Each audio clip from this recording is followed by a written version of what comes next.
Hey guys, I know, it's been a minute. Been going through some stuff, lost another cat.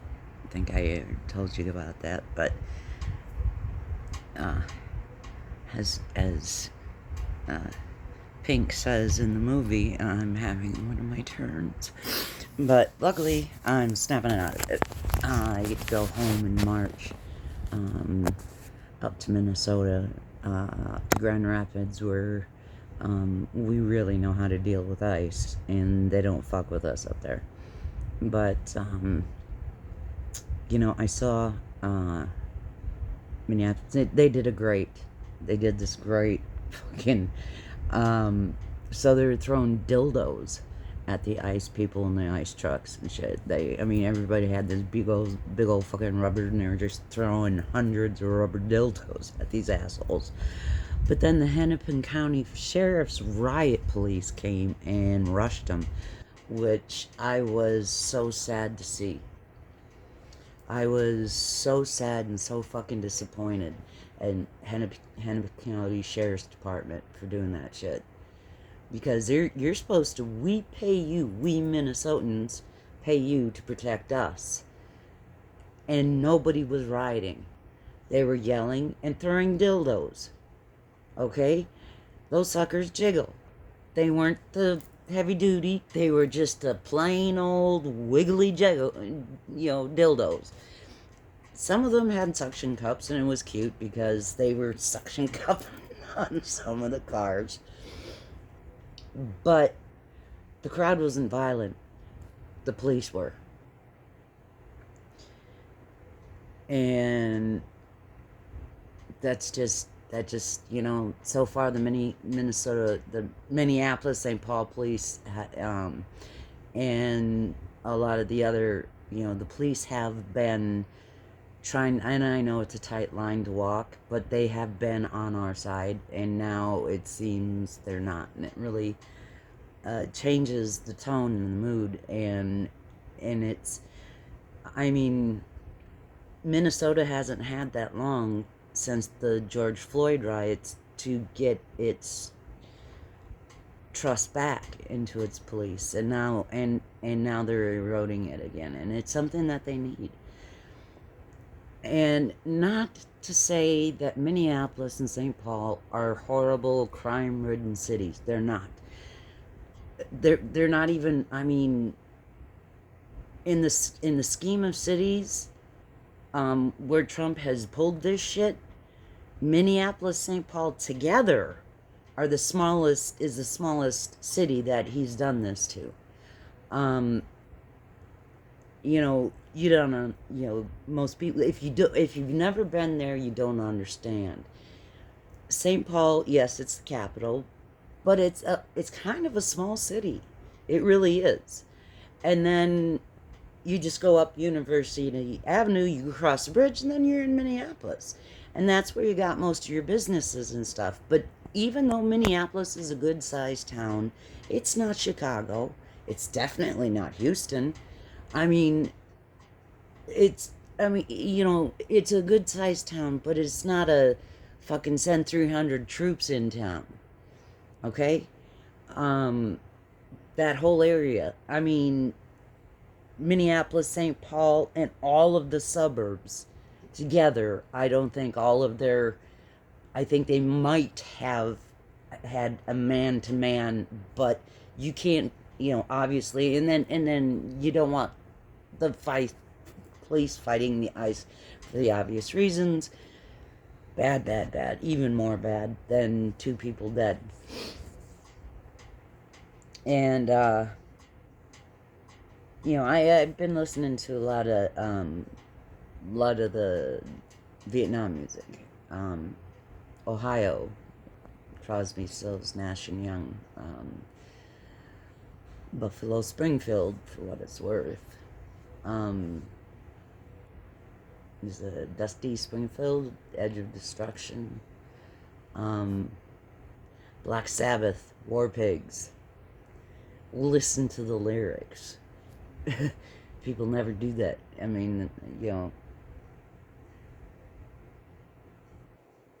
Yeah, Suicide Solution is not about committing suicide. It's exactly the opposite. Dumbasses.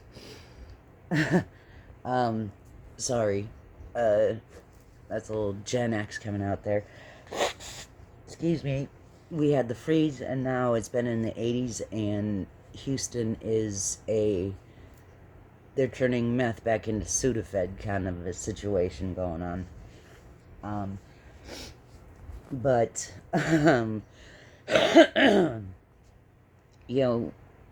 my generation, us Gen Xers, we were, a lot of tons of latchkey kids, but, we were the feral, and we're smaller. There's not as many of us as the other generations. And the other thing is that we don't yell and holler about everything. And, I don't doom scroll. I don't have time for it. I'd rather read a book. But I think we were the last generation to really know that freedom and terror of raising yourself. Being feral and forming groups to keep each other safe. Shit you not. And it made us different. It made us, especially those of us who identified as a goth or a punk or a stoner rocker, whatever you want to. We all kind of fit into the same little fucked up group. With the punks, not the skinheads. Although we really didn't have a skinhead problem in Minnesota, but I dated a few musicians, and and yes, I've been in the mosh pit, and yes, I got a shiner in the mosh pit, and then the grunge, and I switched up to a singer who looked just like Eddie Vedder. He was beautiful, he was funny, he was smart. I don't know, Donnie's lucky Jimmy wasn't, but fond memories, very. That's why everybody's surprised to marry a cop. Love those musicians, damn.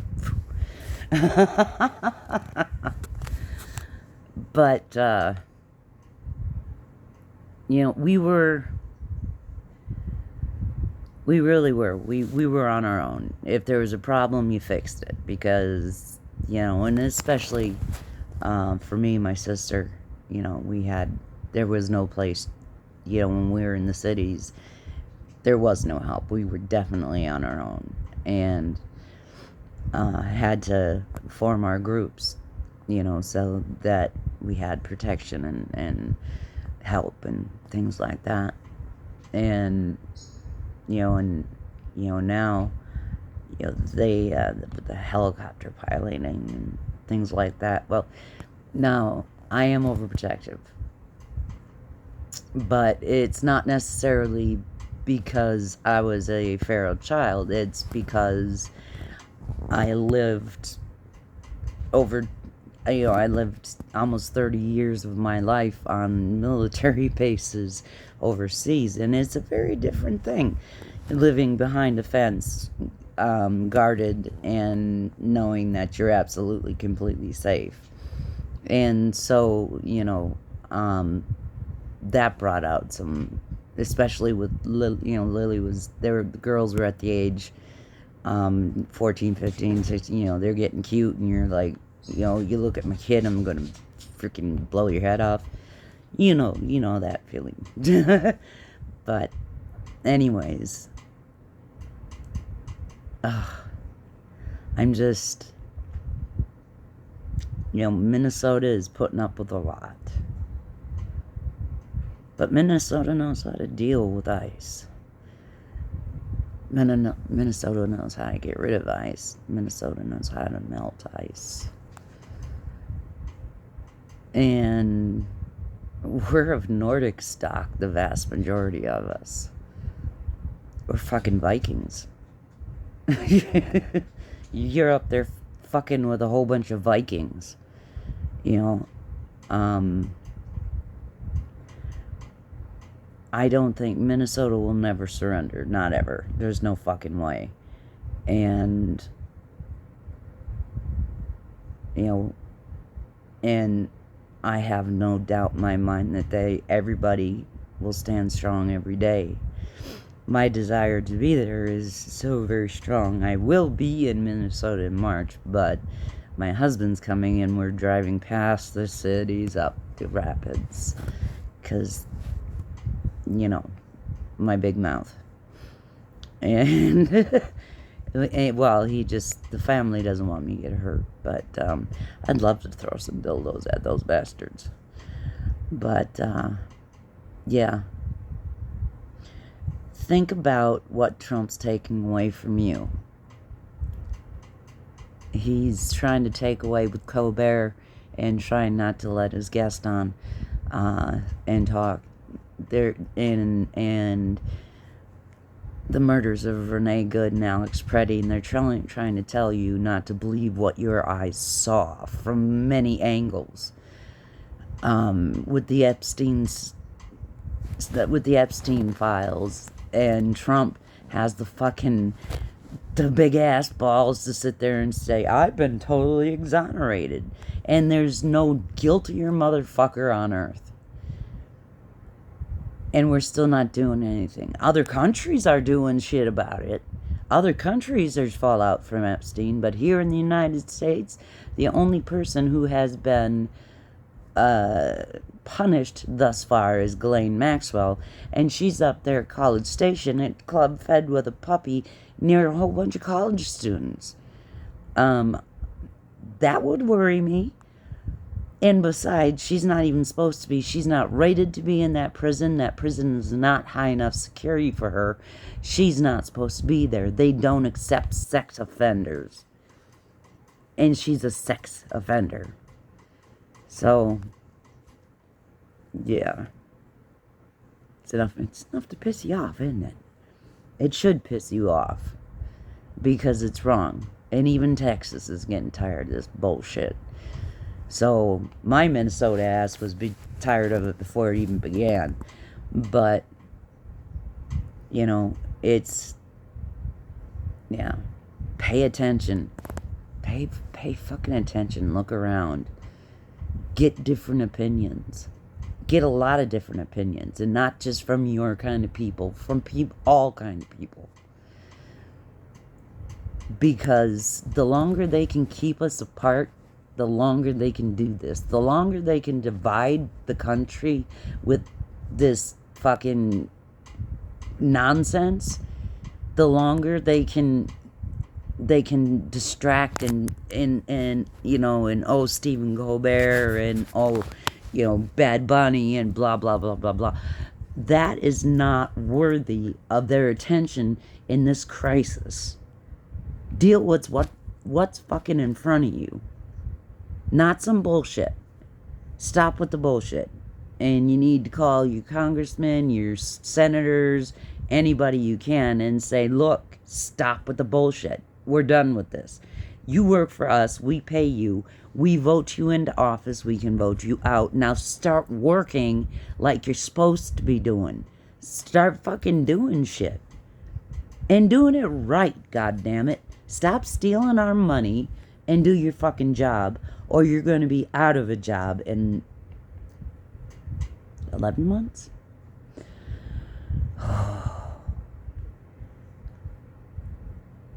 You just, if you weren't born before 9/11, you can't imagine a world where you didn't discuss politics or religion at the bar. Forbidden subjects. And people rarely spoke politics anyways. It was boring and routine. And that's the way it's supposed to be. I mean, I'm sick and tired of it. I mean, honestly. The only other time I ever got into politics was when, way back in the day, before I was old enough, but we were still protesting, fucking Tipper Gore. But Dee Snyder of Twisted Sister went and spoke before Congress and made them all look like idiots. If you've never seen it, look it up. It's worth it. So, but America's been through a lot, man. Go back and listen to those 60s songs. You know, it was different than now. You know, it was different than now. In a lot of ways, this is worse. But we've been through some shit, man. The McCarthy years. I mean, this country's been through some shit. But most of us are alright, you know? And there's a lot of people coming out of their fucking brain fog. And so, yeah, man, keep up the fight. Keep up. Just tell the truth. Man, just tell the truth. And don't yell, don't scream. Just tell the truth. You know? And, you know, family, friends. You know, can you believe that you lost family and friends over fucking politics? Can you believe that? Isn't that so fucking ridiculous? Aren't you tired of this crap?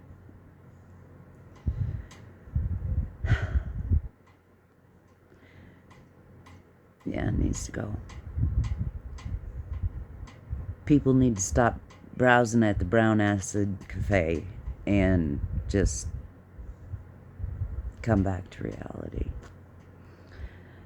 Minnesota strong. Minnesota will never break. We're Vikings. To the rest of y'all, I hope you're safe. Stay safe, especially if you're planning on protesting. And a nice rubbery dildo is not a bad accessory. But be safe, okay? I love you guys. Talk to you later.